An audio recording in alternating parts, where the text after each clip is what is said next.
በስተመጨረሻ ደረጀ እንግዲህ አሁን ላይ ፊት ለፊት ናታንን ሊጠይቀው ነው ማለት ነው። ምክንያቱም አሁን ላይ ደረጀ እንደነገረው ከሆነ አቢጌልን ታገባታለህ ወይስ አታገባትም የሚለውን ነገር ሊጠይቀው እንደሆነ ግልጽ ነው ማለት ነው።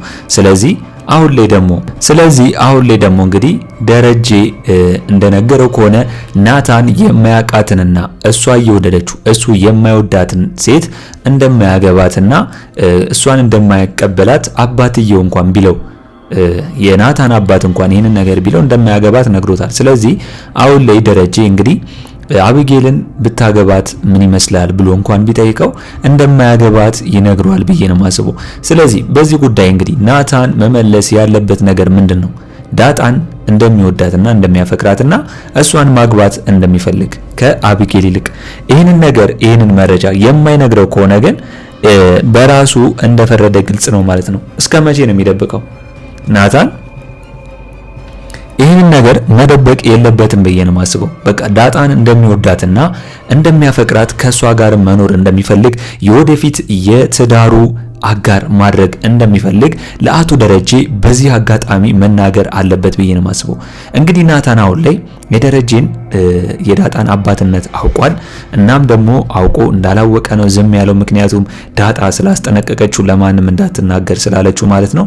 ስለዚህ ግን አሁን ላይ ከአቢጌል ይልቅ ከዳጣ ጋር መሆንና ከሷ ጋር መጋባት እንደሚፈልግ በዚሁ አጋጣሚ መናገር አለበት ብዬ ነው የማስበው።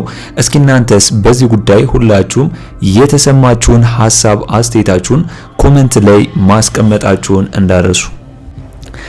እንግዲህ ዳጣ ክፍል 55 ቶሎ እንዲለቀቅ ሁላችሁም ኮሜንት ላይ ክፍል 55 ቶሎ ይለቀቅልን በማለት ይህንን ቪዲዮ ላይክ በማድረግ ይጀምሩ። እንግዲህ አሁን ላይ እንዳየነው ከሆነ ናታን እውነቱን ከዳጣ ሰምቷል ማለት ነው። ዳጣ ለዘመናት የደበቀችውንና እስከዛሬም ድረስ ሚስጥር እንዲሆን ከአቶ ደረጀ ጋር የሚነጋገሩትን ነገር የአቶ ደረጀ ልጅ እንደሆነች ለናታን እውነቱን ነግሯለች። ዳጣ ይህንን ነገር የነገረችው ለምንድን ነው? አንደኛ ስለምትወደውና ስለምታፈቅረው ሚስጥሩን ነገረችው።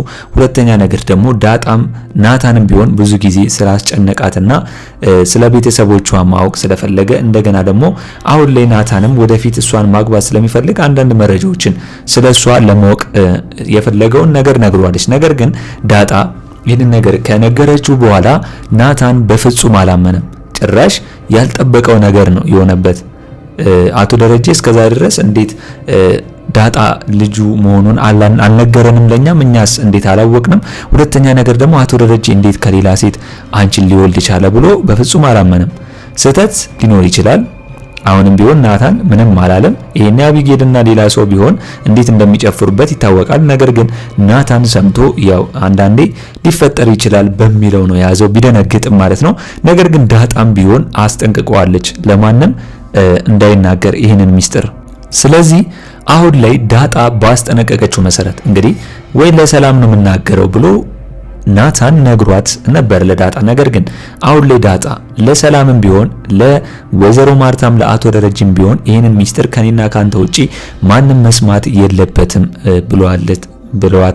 ብለዋለች ማለት ነው። ስለዚህ አሁን ላይ ደግሞ ናታን ስለ እናቷስ ጥያቄ በጠየቀ ሰዓት ግን እናቷ ማን እንደሆነች አሁን ላይ እንደማታቅ ነው እየነገረችው ማለት ነው። ስለዚህ አሁን ላይ ስለ እናቷ ምንም ነገር አልነገረችውም። ሌላ ጊዜ ብለዋለች። ግን የአባቷንም ነገር መስማቱ እሱ አስደንግጦታል። ያልጠበቀው ነገር ስለነበር ማለት ነው። ስለዚህ አሁን ላይ እንግዲህ ይህንን ሚስጥር ከሰማ በኋላ ናታን እንግዲህ ደንግጧል። የአቶ ደረጀ ልጅ መሆኗን ማለት ነው ዳጣ። በዚህ ጉዳይ ነው እንግዲህ አቢጌል ይህንን ነገር ናታንን ማግባት ስለምትፈልግና በምርቃቷ ሰዓት እንግዲህ ቀለበት እንዲያደርግላት ስለምትፈልግ ለወይዘሮ ማርታ በመሄድ እንግዲህ እየደወለችለት ነበር። ወይዘሮ ማርታ ለናታን አባት በመደወል ዝምድናቸውን ማጠናከር እንደሚፈልጉና አሁንም ቢሆን ናታንም አቢጌልም እንግዲህ እያደጉ እየጨረሱ ትምህርታቸውን እንደሆነ ነው የተናገረችው። ስለዚህ አሁን ላይ ወይዘሮ ማርታ ፍላጎቷ ምንድነው? አቢጌልና ናታንን አንድ ላይ ማድረግ ቢሆንም ነገር ግን ናታን ደግሞ አቢጌልን ሳይወዳትና ሳያፈቅራት አንድ ላይ እንደማይሆን ግልጽ ነው ማለት ነው። ነገር ግን አሁን ላይ ወይዘሮ ማርታ ለናታን አባት ሁለቱን አንድ ላይ ማድረግ እንደሚፈልጉና እንደገና ደግሞ አሁን ላይ የናታን አባት በአካል ሲመጣ በዚህ ጉዳይ በዚህ ዙሪያ እንደሚወያዩ ግልጽ ነው ማለት ነው። አሁን ላይ አቢጌል በእልህና እንደገና ደግሞ በንዴት ከዳጣ ናታንን ለመቀጥና ለመንጠቅና እንደገና ደግሞ ዳጣ አሁን ላይ ከናታን ጋር እልል ያለ ፍቅሩ ስለሆኑ ከሱ ጋር ስላየቻቸው ሁለቱንም ለማለያየት ነው ፍላጎቷ። ነገር ግን መቼም ቢሆን እኔ በኩል ይሳካላታል ብዬ አላስብም። አቢጌል ምንም ቢሆን ይሄ ነገር አይሳካላትም። አርጁን እዚህ ጋር እያለቀሰና እግሯ ስር እየወደቀ ለማታፈቅረው ገና ለገና ናታን ዳጣን አፍቅሯል ወይም ደግሞ እሷን ወዷታል፣ እኔን ትቶኛል። እንደገና ደግሞ ዳጣ ገና ለገና እዚህ ቤት መጣ ናታንን ወሰደችው። ናታን ዳጣ ባልኖረች ሰዓት እሷ እዛ ቤት ባልኖረች ሰዓት እንደሚታወቀው አቢጌል ናታንን ዞር ብላ እንደማታየው ግልጽ ነው። አሁን ግን እንዴት ብላ ነው አቢጌል ናታንን የራሷ ለማድረግ ያሰበችው? ስለዚህ ይህ ነገር መቼም ቢሆን አይሳካላትም። ናታንም መቼም ቢሆን ለአቢጌል ዞር ብሎ ያያታል ብዬ አላስብም። መቼም ቢሆን ዞር ብሎ ያያትም። ስለዚህ የራሷን የሚወዳትና የሚያፈቅራትን አርጁን ጋር አቢጌል ተፍተፍ ብትል ተመልሳ ይሻላታል ብዬ ነው የማስበው። አሁን ላይ አርጁንም እንግዲህ ናታን መቼም ቢሆን እንደማይወዳትና አቢጌል ግን ራሷ እንደምትወደው ነው ከምጥን ያረጋገጠው መረጃ ማለት ነው። ስለዚህ አሁን ላይ ናታንና ዳጣ መጋባት አለባቸው ብዬ ነው የማስበው። ሁለቱ ቢጋቡ አቢጌልም አርፋ ትቀመጣለች። እንደገና ደግሞ ወይዘሮ ማርታም እንግዲህ ከመጨቃጨቅ እሷም አርፋ ትቀመጣለች ብዬ ነው የማስበው። ነገር ግን ሽምግልናው እንዴት ነው የሚላከው? አሁን ላይ ናታን እንግዲህ ዳጣን የሚወዳትና የሚያፈቅራት ከሆነ የናታን አባት ለማን ነው ሽምግልና የሚላከው? አባቱ አቶ ደረጀ ነው። ወይዘሮ ማርታ ደግሞ እንደሚታወቀው ይህንን ሚስጥር አታውቅም። ስለዚህ አቶ ደረጀ እስከ መቼ ነው የሚደብቀው? ለውሃ የሚንገላትና ለሰላም የሚንገላትና ሰላም ውፈይ ትበል። ስለዚህ ይህንን ነገር አቶ ደረጀ መደበቅ የለበትም ብዬ ነው የማስበው።